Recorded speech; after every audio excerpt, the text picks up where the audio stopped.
आपण पाहत आहात BV महाराष्ट्र न्यूज, खबरबात महाराष्ट्राची।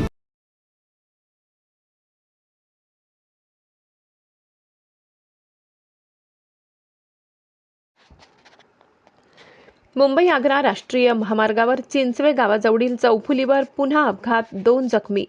देवळा। मुंबई आग्रा राष्ट्रीय महामार्गावर चिंचवे गावाजवळील चौफुलीवर पुढे चालू असलेल्या कंटेनरला दूध वाहतूक करणाऱ्या टँकरने पाठीमागून धडक दिल्याने पुन्हा एकदा भीषण अपघात घडला असून त्यात टँकर चालक व क्लीनर असे 2 जण जखमी झाले आहेत।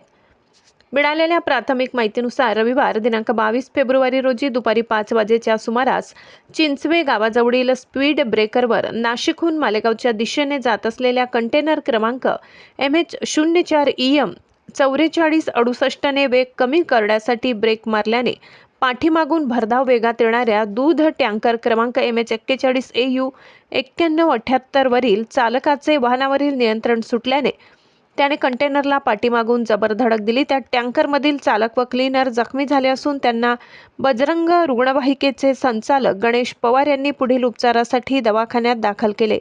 अपघातात सुदैवाने जीवितहानी झाली नसली तरी चिंचवे गावाजवळील अपघाताचे सत्र कमी होण्याचे नाव घेत नसल्याचे बोलले जात आहे। अपघातात दूध टँकरच्या पुढील भागाचे मोठ्या प्रमाणावर नुकसान झाले असून या ठिकाणी कायमस्वरूपी उपाययोजना राबवून अपघात थांबविण्यासाठी प्रशासनाने सहकार्य करावे अशी मागणी स्थानिक नागरिक करीत आहेत। बागलाण वृत्तांतासाठी कार्यकारी संपादक मनोज वैद्य, देवळा।